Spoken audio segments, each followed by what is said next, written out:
حضرت عمر فاروق رضی اللہ تعالیٰ عنہ مدینے کی گلی سے گزر رہے ہیں، امیر المومنین ہے، مدینے کی گلی سے گزر رہے ہیں، ایک گھر کے اندر سے بچیوں کے رونے کی آواز آئی، بچیاں رو رہی ہیں، اور بچی اپنی ماں سے کیا کہتی ہے؟ کہتی ہے اماں ابو بکر تو اب انتقال کر گئے، حضرت عمر کا پہلے دن ہے خلافت کا، اب ہمارا کیا بنے گا؟ ابو بکر تو وصال کر گئے۔ حضرت عمر فاروق رضی اللہ تعالیٰ عنہ نے رونے کی آواز سنی، دروازے پہ دستک دی، کہا بیٹو کیا بات ہے؟ تو بچیاں کہنے لگی عمر ہمارے ابا جی ہماری 10-15 بکریاں ہیں، ہمارے والد صاحب ان کا دودھ دھو کے بیچا کرتے، گزارا ہو جاتا تھا۔ جس دن ابا جی فوت ہوئے تو اس دن سے لے کر ابو بکر صدیق روز اثر کے بعد آیا کرتے تھے، ہماری بکریوں کا دودھ دھو کے دیتے تھے، کچھ ہم پیتی تھی، کچھ بیچ لیتی تھی، گزارا چلتا تھا۔ جس دن ابو بکر صدیق خلیفہ بنے تو ہم نے جا کے کہا ابو بکر اب کون دودھ دھوئے گا؟ تو سیدنا صدیق اکبر رضی اللہ تعالیٰ عنہ نے فرمایا بیٹے پہلے تو میں مرضی سے خدمت کرتا تھا، اب تو مصطفیٰ کی امت کی نوکری میری ڈیوٹی بن گئی ہے، تو میں آؤں گا۔ بچیاں رو رہی ہیں، حضرت عمر کو بتاتی ہیں، کہتی ہیں ابو بکر چلے گئے ہیں تو ہم پریشان ہیں، یتیم ہیں، لاوارث ہیں، بھائی کوئی نہیں، کون آئے گا، کون دیکھ بھال کرے گا؟ حضرت عمر فاروق گھٹنوں کے بل زمین پہ بیٹھ گئے، ان چھوٹی چھوٹی بچیوں کو سینے سے لگایا، فرمانے لگے میں ابو بکر کا کیا کروں، میرے لیے رستے بڑے مشکل کر گیا ہے، میں اس کے کس بادشاہ وقت ہو کے وہ غریبوں کے گھروں میں آ کے ان کی بکریوں کا دودھ بھی دوتا تھا، امیر المومنین ہو کے یہ رنگ بھی تھا۔ پر میں بیٹیوں فکر نہ کرنا، جب تک عمر زندہ رہے گا، عمر آتا رہے گا، یہ نوکری کرتا رہے گا۔ کچھ دن بیتے تو حضرت عمر فاروق کو یاد آیا اوہو مدینے میں ایک بوڑھی اماں بھی رہتی ہے جس کا کوئی گھر کا کام کرنے والا نہیں، اور جس بی بی کا کوئی بال بچہ نہیں اور آنکھوں سے بھی وہ نابینی ہے۔ حضرت ابو بکر صدیق رات کے سناٹے میں جایا کرتے تھے، اس کے گھر میں جھاڑو دیتے تھے، یہ بادشاہ ہے، اس کی فقیری کا رنگ دیکھو، اس کو کنویں سے پانی بھر کے لا کے دیتے تھے۔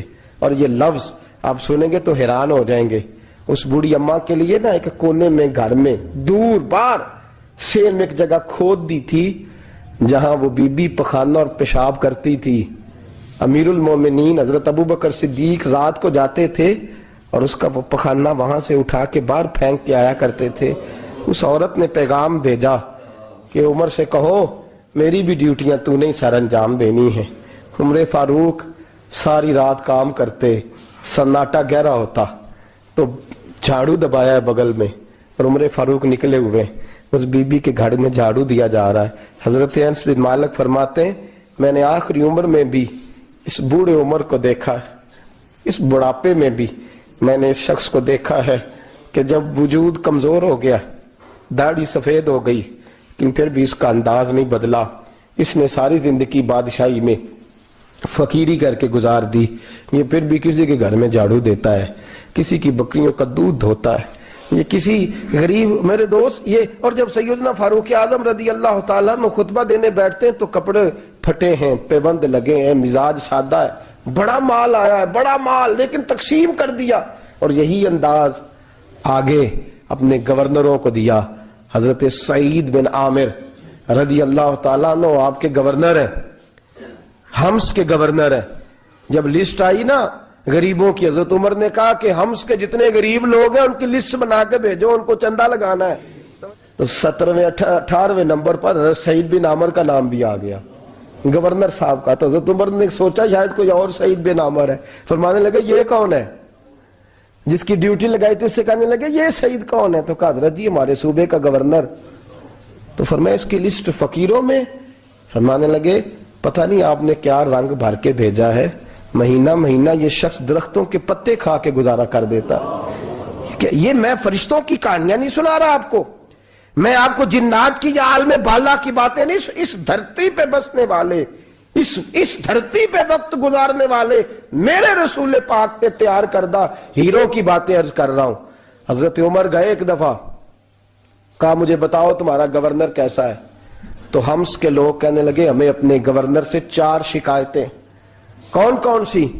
کہا پہلی بات تو یہ ہے کہ گورنر صاحب کو چاہیے فجر کے وقت آئیں، یہ سورج نکل آتا ہے تو باہر آتے ہیں گھر سے، سورج نکل آتا ہے تو آپ کہہ کے تو دیکھیں کسی معمولی سرکاری ملازم سے بھی. پھر آپ دیکھیے آپ کا کیا بنتا ہے. کہا یہ سورج نکلتے وقت آتے ہیں. دوسری شکایت یہ ہے کہ دن کو ملتے ہیں رات کو نہیں ملتے. تیسری شکایت یہ ہے کہ مہینے میں ایک دن ملتے ہی نہیں گورنر صاحب. چوتھی شکایت ہے کہ روتے ہیں کبھی کبھی, اتنا روتے ہیں کہ بے ہوش ہو جاتے ہیں. حضرت فاروق اعظم نے کھڑا کر لیا, فرمایا سعید تیری شکایات آئی ہیں. کہ حضور حکم. فرمایا سنا ہے, پہلے تو فجر کے وقت آ جاتا تھا لوگوں کے مسائل سننے, اب تو سورج نکلتے وقت آتا ہے. کہا حضور بیوی بیمار ہو گئی ہے اور گھر میں نوکر تو ہے کوئی نہیں, تو میں سویرے اٹھتا ہوں تو پہلے ناشتہ بناتا ہوں, بچوں کو کھلاتا ہوں. اس عورت نے 35 سال میرے ساتھ وفا کی ہے, اب چارپائی پہ ہے تو میں اس کے منہ میں لقمے ڈالتا ہوں. کہا اسے کھانا کھلا کے جب وہ دعا دیتی ہے تو پھر نکلتا ہوں. تو کہا سنا ہے تو ہفتے میں ایک دن ملتا ہی نہیں مہینے میں. کہنے لگی حضرت جی جب مدینے سے آیا تھا تو ایک کرتا اور ایک تامد ساتھ لایا تھا, مجھے آج 2.5 سال ہو گئے ہیں, میں نیا لباس نہیں خرید پایا. میں نے عرض کی میں اس دھرتی پہ بسنے والے لوگوں کی داستان سنا رہا ہوں. کہا میں اپنی تامد دھو کر خشک ہونے کو ڈال دیتا ہوں, اسے آدھا دن لگ جاتا ہے, خشک ہوتی ہے تو تامد پہن کے قمیض دھو لیتا ہوں اور پھر قمیض ڈال دیتا ہوں. حضرت جی سارا دن بیت جاتا ہے تو باہر نہیں آ پاتا. حضرت عمر فاروق کی گردن جھک گئی. کہا سنا ہے تو رات کو ملتا ہی نہیں.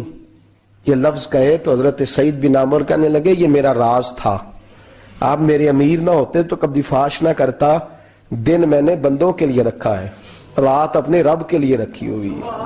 میں رات کی تنہائیوں میں اپنے کریم کی بارگاہ میں جاتا ہوں اور میں سارے دن کے گناہوں کی معافی مانگتا ہوں.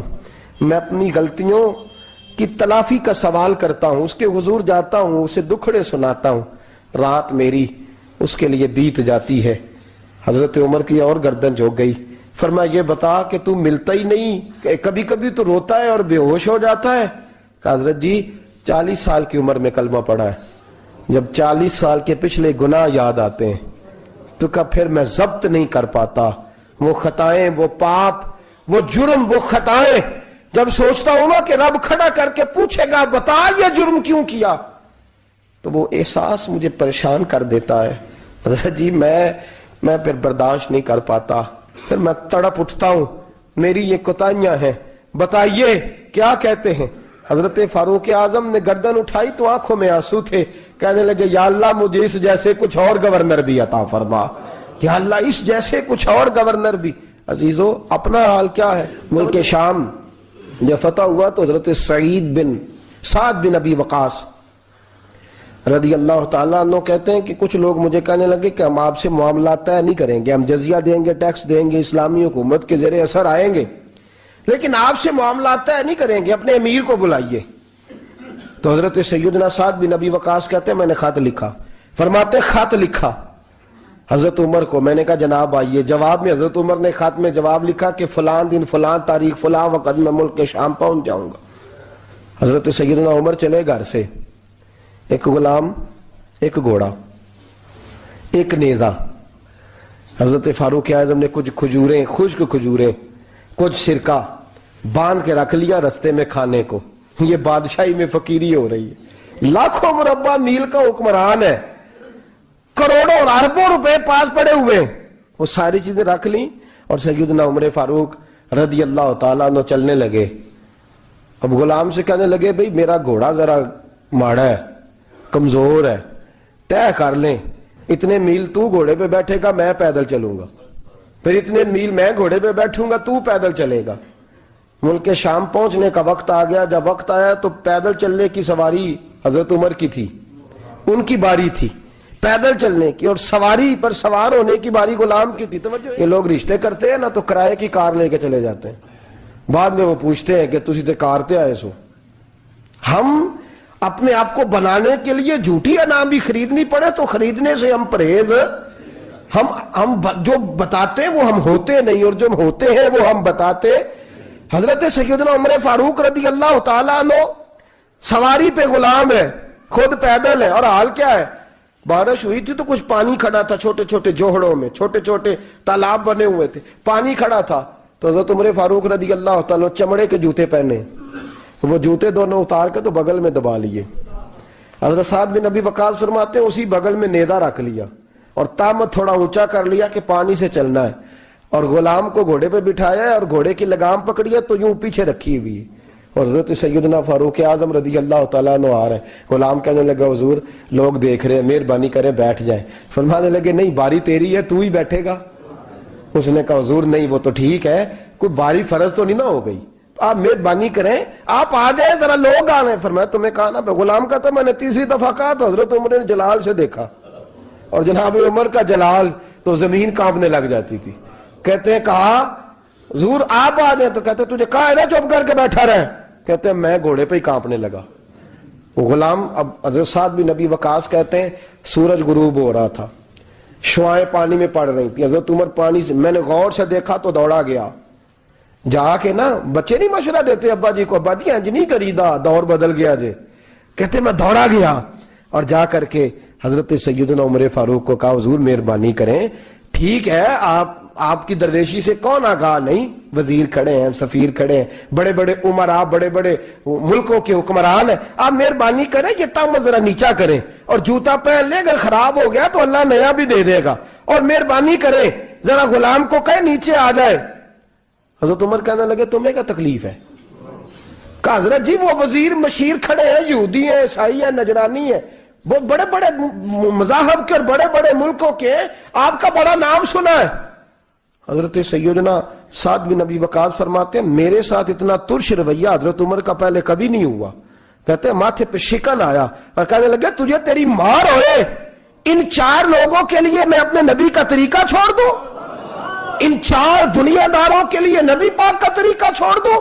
فرمانے لگے سر سے پگڑی اتاری حضرت عمر نے جلال میں، فرمانے لگے میرے سر پہ جو بال ہے نا یہ مجھے کسی دنیا دار نے نہیں دیے، یہ ساری عزتیں مجھے آمنہ کے لال نے عطا فرمائی ہے، اور میں ان محبوب کا طریقہ ان 4 لوگوں کی خاطر چھوڑ دوں۔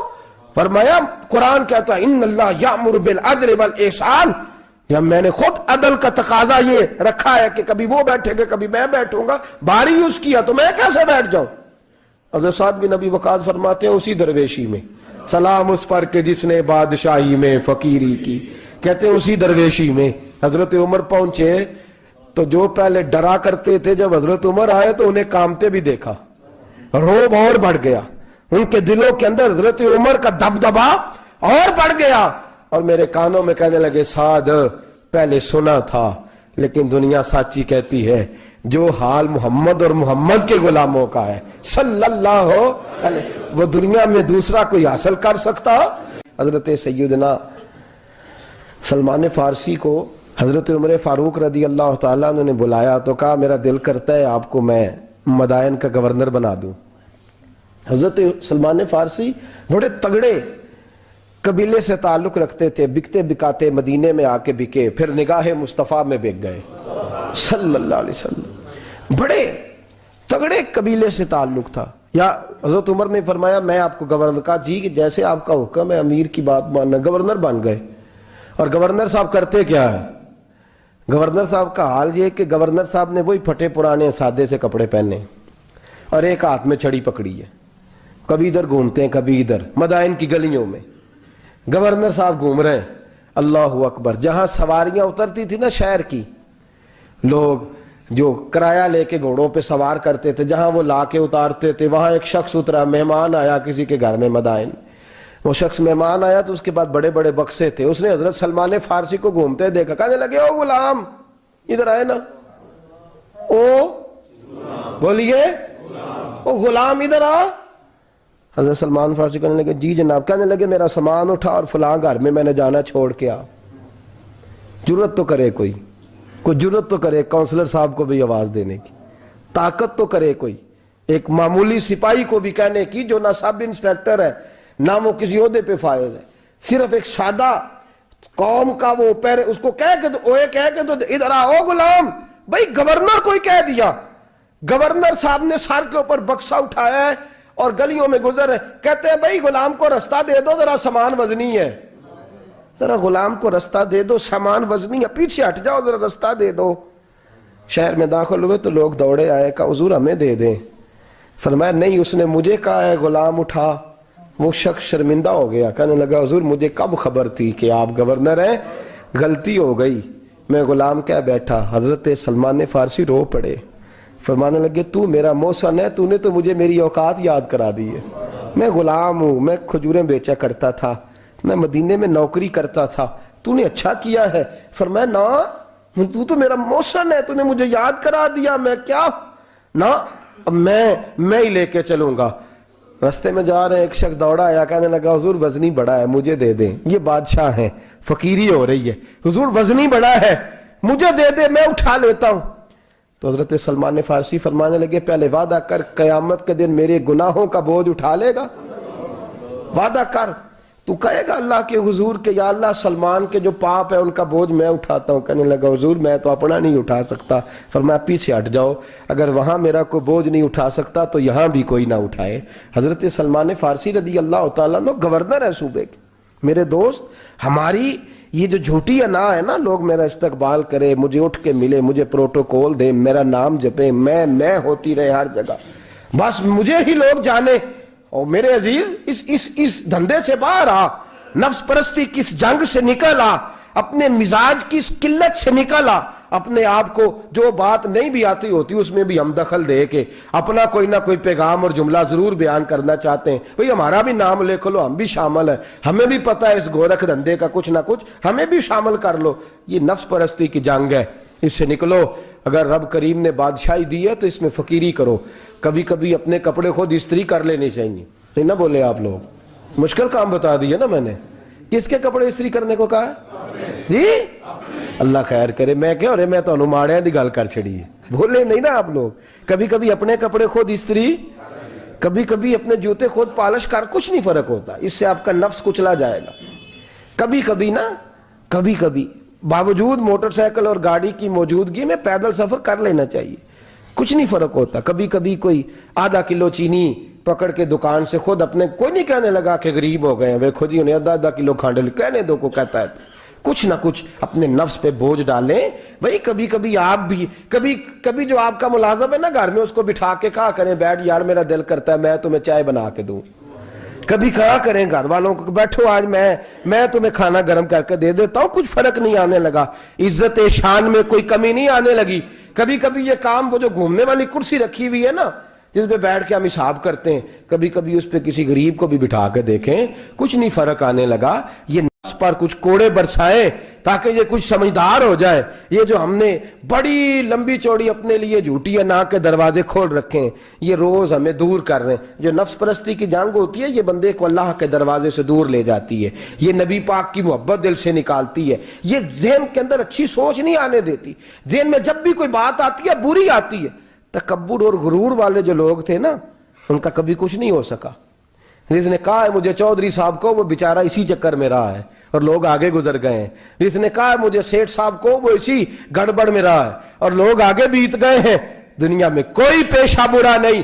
ملت کے جوانوں، یہ تم نے کہا ہے نا کہ یہاں اگر ہم کسی گلی میں مزدوری کریں گے تو لوگ کہیں گے مزدور ہے، لیکن اگر یورپ میں جا کے ہم کریں گے تو کسی کو کیا پتا چلے گا؟ اور دیس اپنے دیاں ولہ نالو تمبے لالا کھائیے، امی غیر ملک دے باغاں اندر میوے کھان نہ جائیے، اپنی مٹی پہ چلنے کا سلیقہ سیکھو، کسی کے سنگ مرمر پہ چلو گے تو پھسل جاؤ گے۔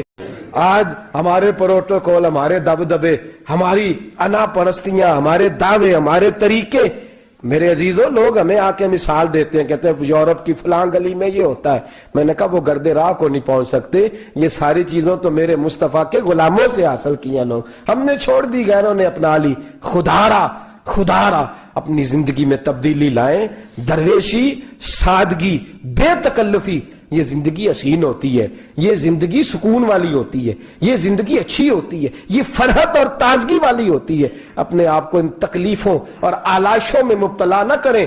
اگر اللہ مال دے، عزت دے، دولت دے، اللہ تعالیٰ نفاست عطا کرے تو پھر اپنے آپ کو سادہ کریں، آزاد کریں، کھلی ہوئی کتاب بنا کے اپنے آپ کو رکھیں۔ مجھے ایک بچہ کہنے لگا حضرت جی جب بھی آتے ہیں آپ کہیں بیٹھے مل جاتے ہیں، ہم کسی کو لا کے کہتے ہیں جناب حضرت جی بڑے مصروف ہیں اور آپ یہاں آگ تاپ رہے ہیں جلا کے، مہربانی فرمائیں۔ میں نے کہا یار 2-4 دن تو بن سور کے بیٹھنا بندے کے لیے آسان ہوتا ہے، سارا دن ملمہ سازی کر کے رکھنا اتنا آسان کام تو ویسے بھی بندہ جو ہو وہ نظر آئے تو اس کے لیے زیادہ بہتر ہوتا ہے، جو ہو وہ دکھائی دے وہ زندگی آسان ہو جاتی ہے، بہتر ہو جاتی ہے۔ اور ویسے بھی جو کھلی ہوئی کتاب ہوتی ہے اس میں لوگ مشکوک نہیں ہوتے، جو بندی ہوئی ہوتی ہے نا اس میں لوگوں کو خبر نہیں ہوتی کہ نہ جانے یہ کیا معاملہ ہے۔ میرے عزیزو، اپنے آپ کو بے تکلف بنائیں۔ بے تکلف سے مراد یہ نہیں کہ جیسے بے تکلفی ہم نے ایک غلط چیز کا نام بے تکلفی رکھ دیا ہے کہ جو آدمی بات بات پہ ٹھٹھا کرے، بات بات میں مذاق کرے، وہ بے تکلف ہوتا ہے۔ یہ تو بے تکلفی اسلام اس کو پسند ہی نہیں۔ بے تکلفی سے مراد یہ ہے کہ